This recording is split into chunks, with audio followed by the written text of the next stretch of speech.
And a very pleasant good morning, everybody. Welcome to another edition of Defo and 5. Jeff DeForest, along with what should be a very happy partner slash sidekick slash co-host slash Miami Heat fan. At what point did you turn the game off and discuss, Lubie? With about 6 minutes to go and the Heat down 12 or 13, whatever it was? I watched to the end. I lowered my expectations. Yesterday, I didn't assume they'd lose, but I didn't assume they'd win. I was very just look. You're up 2-1. Giannis is back. Just be in this game.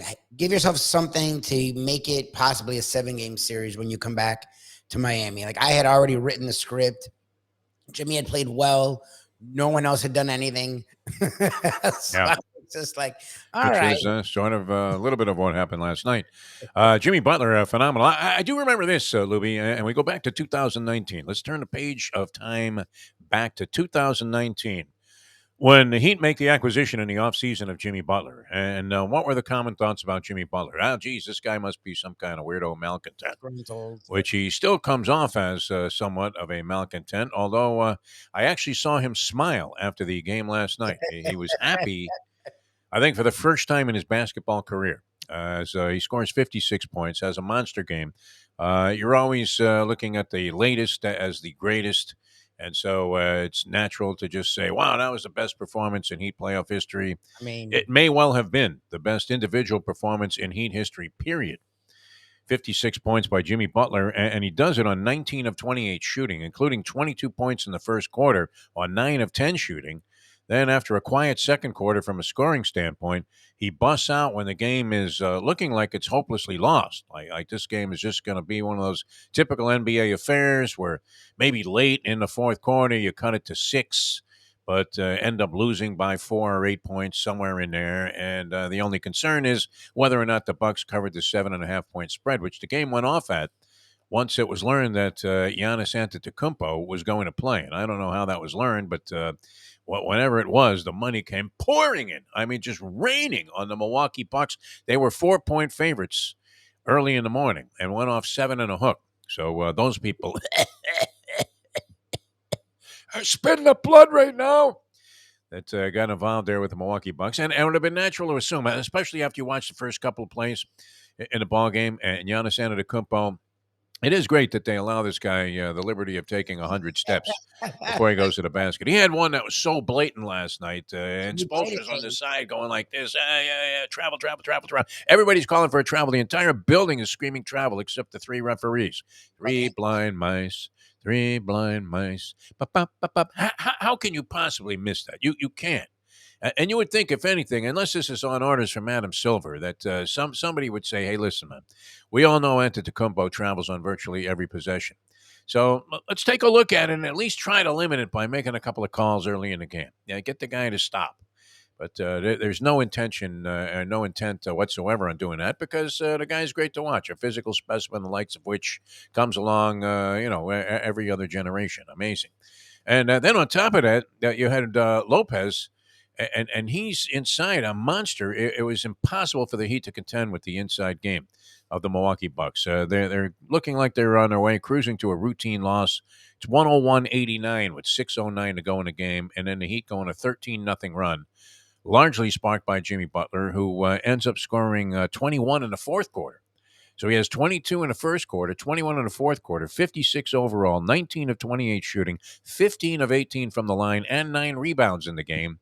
And doing this while exhausted, while everybody else is standing around going, hey, all right, Jimmy. Bam Adebayo had points in the game, but he was essentially, I mean, is he the Sasha Barkov of round ball at this stage, where a guy that you're counting on to really give an immense amount of support to your big star, and, he seems so hesitant and reluctant to do anything that it's a virtual disappearing act, although he does show up in a box score with about, I think he had 16 points in the game. Lopez had 36, Giannis 26. Giannis was very much on his game, Antetokounmpo, and you would have thought that that would have been enough for the Milwaukee Bucks to bounce back, even a series of 2 apiece. But instead, the Heat find themselves in a commanding 3-1 position. 2 of the play-in teams Now, the Lakers benefited from Jean Morant getting hurt, although he played last night 44 minutes, It was was effective, seemed to re aggravate the injury to his hand. He fell, again, very hard on his right hand as he was going up for a basket. This guy, I mean, you talk about Jerry Glanville, not for long. If you play like that, remember they always said this about Dwayne Wade, Lubie, that if he continues to play with this so called, and what exactly is reckless abandon? I have used this phrase in my sportscasting career a zillion times, and I'm trying to think, what exactly is that? Reckless abandon. It seems like you would be abandoning recklessness, which is exactly what you're not doing. I mean, you're being as reckless as possible. Reckless abandon. Do we know anything about this term? Is it a term we should drop from our vocabulary, from the sporting vernacular? But seems to fit. And Morant plays that way. Dwayne Wade played that way. Remember, Wade was always going to the wood from impossible positions. And you thought, this guy's career is going to be very short lived. Now, towards the end there, he got a little shaky in and out of the yes, lineup. But Morant, still a young guy, and battled it out last night. The Lakers had to go to overtime to win it. They were up 15 in their game, blew the lead, but managed to hang in there, take it to overtime, won. So another play-in team. In this case, what were the Lakers? Were they? seven. They had There's the seven. number 7 seed, They won and their they one won their game, first game. Yes, unlike the Heat, who lost to a Hawks team that's abysmal. Hawks team that did manage to scratch out one win against Boston, but it looks like Not the a- end is near. And it also looks like, I mean, this series isn't over, and I believe it will boil down to, and the NBA logic would dictate it, it'll boil It'll down to get to game six. 6. Yeah, it'll get to six. Yeah, that the Miami Heat probably will go to Milwaukee, lose to a really determined Milwaukee Bucks team. I mean, they are the number 1 seed after all. They were the best team in the East all year, and a very competitive race to have that number 1 spot. And to go out in this fashion, I think probably you will see them muster up the energy and the ability to win Game 5. That'll put them back here for Game 6, and that'll be the acid test, will it not, Libby? The Heat, if they prevail on their home wood, if they get another heroic effort out of Jimmy Butler like that, which I would imagine would be pretty hard to duplicate, then they find themselves in a position to take on the winner of the Knicks Cavaliers series, now 3-1 Knicks, and you're thinking that certainly looks like a more manageable spot than the Bucks did, even with Antetokounmpo missing a couple of games. And so, I mean, here you go again with Jimmy Butler. And remember, the conversation was that, all right, so we got Jimmy Butler, big deal. Malcontent with other teams. He's been on 3 squads. The last couple, he lasted a very short period of time with before he was sick of the situation. He wanted out of Philadelphia. He wanted out of Minnesota. He played 6 years in Chicago. I don't know that he, and he was a 30th pick in the first round when he came into the league in 2011. And you thought, all right, pretty accomplished for a guy that was taken at the bottom of the first round of the draft, where in the NBA, you're probably looking at what? I mean, there are guys that make it from the second round. There are free agents, undrafted kids that make it. There are people that come from play in Europe and end up having long careers. But in general, if you're not in the top 15 picks, you're probably not regarded as anybody that's really going to have tremendous success on the NBA level. That's why all these teams scramble to get into the lottery, right? Yes, You're probably talking about 10 guys that have franchise changing type of impact at best not even that. Yeah, I mean, that are franchise. available in any draft. Yeah, sometimes it's 0 Yeah, in terms of franchise changing. Remember Michael Olowokandi we were talking about the other day on the Defo show. So, do you remember? I mean, the rhetoric was, and the roster yes, was, included a lot of players that you thought, had a lot of promise. James Johnson was still well regarded. Your man Kelly Olynyk was on the roster. Bam was there. Tyler Hero, Jake Crowder. They had Goran Dragic. Butler joins those guys, but we thought, what? It's not enough. It's not enough, right? Were you I I was that one of philosophy? that Yeah. I sort of defend people. Like, I didn't watch a lot of Jimmy Butler. They just saw the headlines and they saw the uh, different sports outlets' criticism of him. I had actually watched a lot of him, so I was excited about getting him, but you didn't know what it would mean. Like, they You didn't were. think it was enough. You thought, wow, okay, good player. See if he fits in. He seems to, be saying all the right things. The Heat culture and this and that. And actually, you have to say that he's a human embodiment of the Heat culture. It really Is is. he not? It really is. My God. Fantastic. So anyway, that was one of the great games in Heat history. I was amazed that the Heat had rallied back. I actually walked away from the set for a while as 6 minutes to go.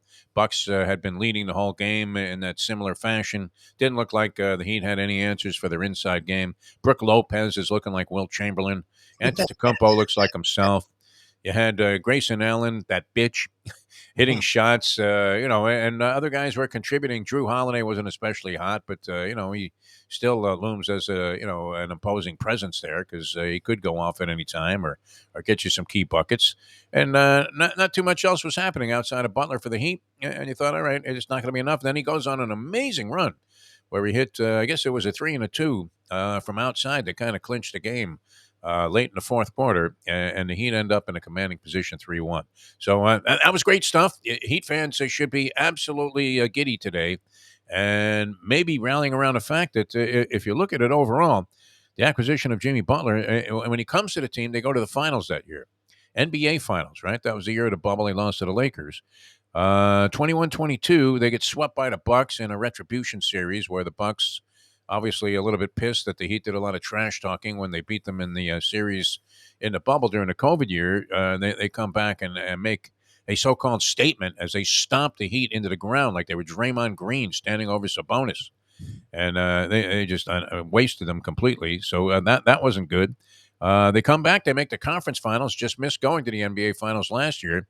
And here they are on the precipice of maybe upsetting the number one seed, moving into a much softer spot in the second round than they faced in the first round. And then who knows, right? I mean, it does look like the Boston Celtics are now the team to beat, but the Celtics have to contend with the Philadelphia 76ers. Those two teams start beating up on each other. Embiid's already incurred some kind of injury. Heat, NBA Finals, my friend. Yes. There you go. I'm just enjoying last night. I was in shock. I was just watching the game and I'm like, all right, so Bam's becoming aggressive. He's not making anything, but he's trying. That's positive. Kyle Lowry's playing defense, actually. Okay, that's interesting. All right. And they're keeping it around 10, which the other games they haven't done. Uh-huh. All right. I was like, Jimmy's gonna die. I was like, I don't see You him. could not have anticipated this explosion in the final 6 minutes, especially after Butler had such a phenomenal shooting quarter in the first quarter. And then I don't think he had any baskets in the second quarter He did nothing. of the game. Yeah. Two. I think he made 2 free throws, and with That no was it. Yeah. So you're not anticipating him coming back and replicating exactly what he did in the first quarter, and even more spectacular fashion in the fourth quarter with the game on the line. Phenomenal performance. I mean, you would say what? The LeBron Game 6 against Boston probably was the one that stands out the most in 2012 when LeBron had 45 points, but essentially carried the entire team like Quasimodo on his shoulders, on his back, and again went and rang the bell and kept the series alive. And the Heat went on to win it when it looked like they were destined to go down to the Boston Celtics that particular year. But that was a long time ago. This was really spectacular last night. And I think if the Heat fans weren't on the bandwagon yet, they certainly are ready to buy a ticket and maybe take the ride after that. Not over yet, though, because I do believe it'll all boil down to Game 6 at the Heat's building, whatever it's called, Kezar Stadium. What is it now? Casera. I don't know. Kezar Stadium, of course, was in San Francisco. NHL, wild action last night. I don't know. I had a little conversation with our buddy Jim Sarney, who is, a sports and a media critic, or was for many years with the Sun Sentinel, and certainly digs all of his stuff. NHL playoffs, are they providing in actuality more excitement? The NBA has been great for first round action. This has been terrific so far. You have a competitive series, even the series where Philadelphia and Brooklyn, a couple of the games were close, even though Philadelphia managed to sweep. Atlanta did take a game from Boston, although you thought that they would offer little resistance. You have the Timberwolves actually won a game against the Denver Nuggets, to keep that series alive. So they've avoided being swept. The Lakers and, of course, Memphis had a lot of intrigue to it because all year long, what have I been telling you, Lubie? Don't sleep on the Lakers. And they appear to be awakened, and I have to say that these changes that they made a big difference. And they're getting major contributions from some of the guys that they picked up at the trade deadline or before They had to ice their roster and go with the stiffs that they had. And all of a sudden, they look like a very formidable foe. Although now have to go back to Memphis, and you're thinking maybe the Grizzlies rally there, and that may boil down to a game 6 in Los Angeles. But the NHL has been absolutely wild. I mean, crazy stuff. New Jersey gets a 3-1 win over the Rangers. So all 4 games have been won by the road team. Rangers get 10 goals in the first 2 games, and now they've only scored 2 goals in the last 2 games and end up losing 3-1 to New Jersey, 2-2 in the Hudson River Series. Toronto has stolen 2 games from the Tampa Bay Lightning. Lubie, I don't know if you saw any of this last night. Maple Leafs are down 4-1 going into the third period. They somehow managed to scratch out 3 goals in the third period, take it to overtime, and win. Was Vasilevsky still the goalie? Vasilevsky, yeah. All of a sudden, he looks like Bobrovsky. I In fact, I thought it was Bobrovsky. I thought I saw a B at the beginning of his last name there, and the rest of it's all Russian, so who the hell knows? It could be anything, right? It's like all the Kovas and Ovas that are in women's tennis. Everybody is Pitakova, Kvitova, this one, that one. Vasilevsky got torched in the third period and then loses in overtime early on. Toronto had just stolen the other game, the previous game in Tampa Bay, in the same fashion. They scored a goal inside the final 30 seconds, took it to overtime, won in an OT.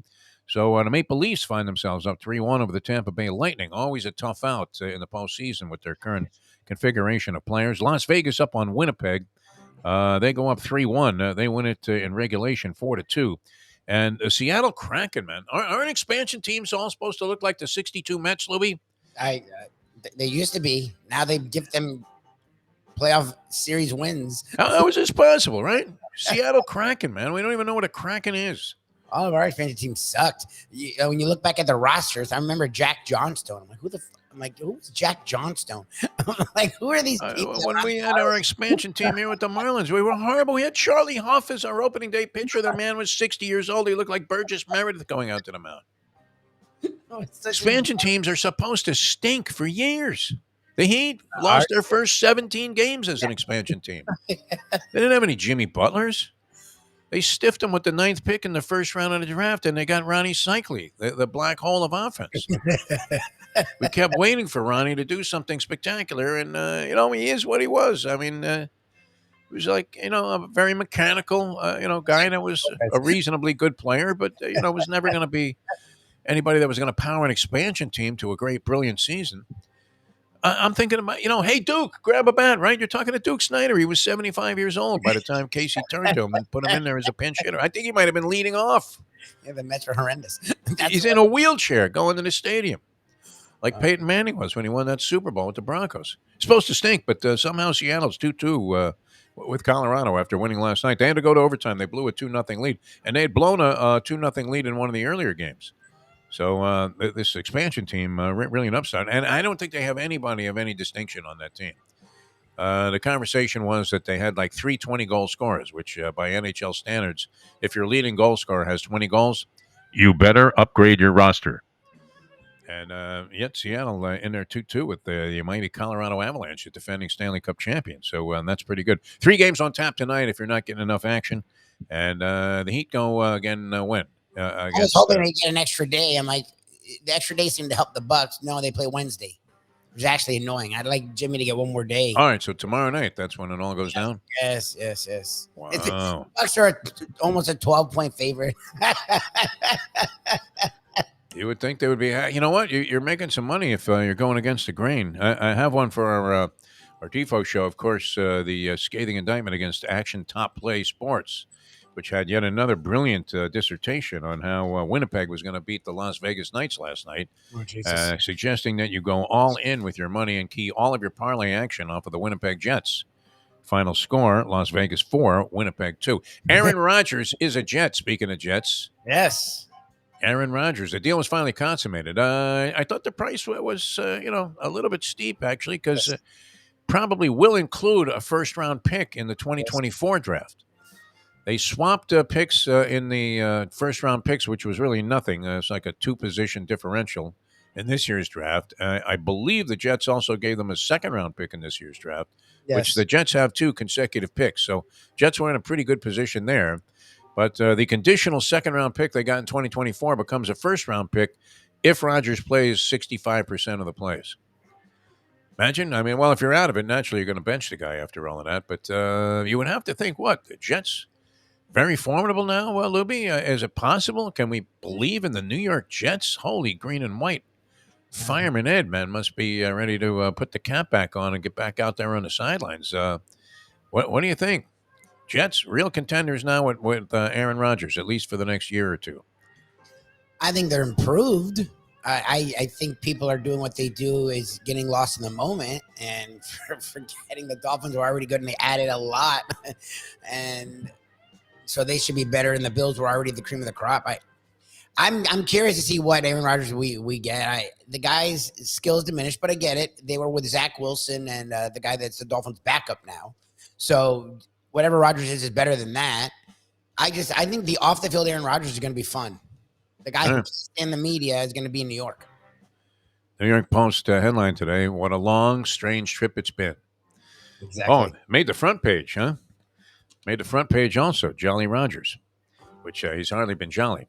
You got to figure this. I mean, one thing you won't be afraid of in New York is getting into a New York taxi, because after driving with Danica Patrick, what could any cabbie do? Even if he drives up on the sidewalk and mows down people at a restaurant outside, you're still thinking you're safer than Danica Patrick, who never got past the third lap of any race without crashing. All right, we have to run. Now we'll have the Defo show coming up, and a lot to talk about, a lot to celebrate after last night's. It was a very exhilarating comeback by the Miami Heat. I don't even care if you hate the Heat. You had to respect what they did last night. So we'll talk about that some on the Defo show, and we'll see you tomorrow, the next edition, along with Mike Lubie. I'm Jeff DeForest. Thanking you for tuning in to Defo on 5.